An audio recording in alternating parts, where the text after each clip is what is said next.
السلام علیکم ورحمۃ اللہ وبرکاتہ ان الحمد للہ نحمده ونستعینه ونستغفره ونستهدیه والصلاة والسلام على سید المرسلین محمد وآلہ وصحبہ اجمعین اما بعد۔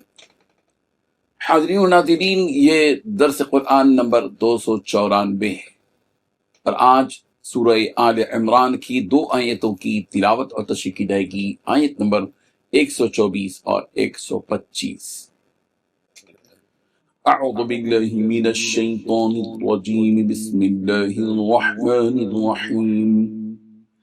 اذ تقول للمؤمنین ألن يكفيكم أن يمدكم ربكم بثلاثة آلاف من الملائكة منزلين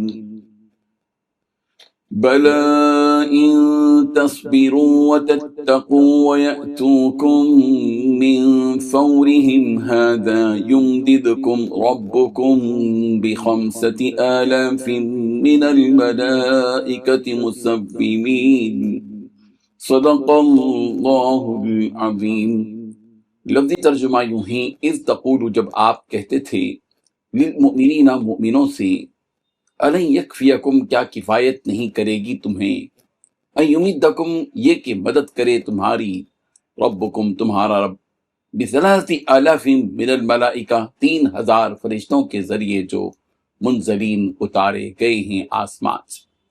بلا، کیوں نہیں، ہاں، ان تصبروا، اگر تم صبر کرو، وتتقوا، اور تم ڈرو، ویأتوکم، اور یہ دشمن آ جائے تمہارے پاس، من فورہم ھذا، اسی دم بھی، یمددکم ربکم، تو مدد کرے گا تمہارا رب، ب5,000 من الملائکہ، 5,000 فرشتوں کے ساتھ، مسومین، جو خاص نشان والے ہوں گے۔ ترجمہ یوں ہے، جب بدر کی جنگ میں تم مومنوں سے کہہ رہے تھے کہ کیا تمہارے لیے یہ بات کافی نہیں ہے کہ تمہارا پروردگار 3,000 فرشتے اتار کر تمہاری مدد کو بھیج دے، ہاں اگر تم صبر اور تقوی اختیار کرو، اور وہ لوگ اپنے اسی ریلے میں اچانک تم تک پہنچ جائیں تو تمہارا پروردگار 5,000 فرشتے تمہاری مدد کو بھیجے گا، جنہوں نے اپنی پہچان نمایاں کی ہوئی ہوگی۔ ان 2 آیتوں میں 2 باتیں بتلائی گئی ہیں۔ پہلی بات، جنگ بدر میں 3,000 فرشتوں کے ذریعے امداد کی بشارت۔ دوسری بات، صبر اور تقوی کی شرط پر 5,000 فرشتوں کے نزول کی بشارت۔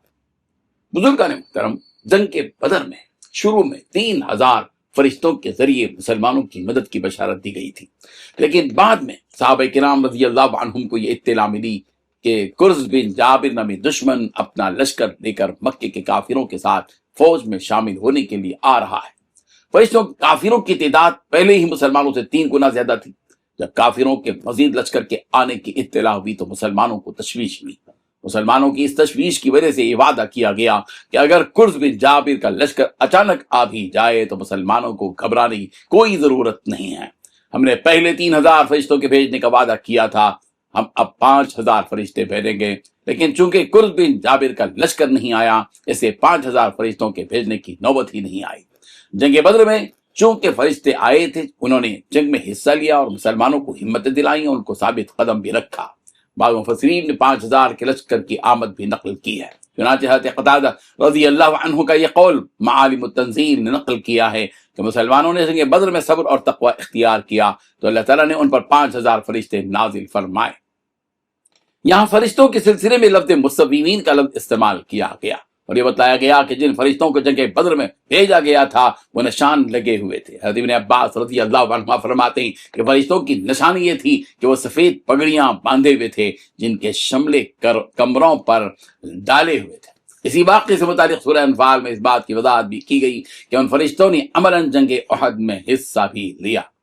فثبتوا الذین آمنوا کے ذریعے فرشتوں سے خطاب کرتے ہوئے حکم دیا گیا کہ وہ مسلمانوں کے دلوں کو جمائے رکھیں، انہیں پریشان ہونے نہ دیں، اور فضربوا فوق الاعناق والے قرآنی جملے کی تفسیر میں یہ بات بھی منقول ہے کہ فرشتوں سے خطاب ہے کہ ان مشرکین کی گردنوں پر ماریں۔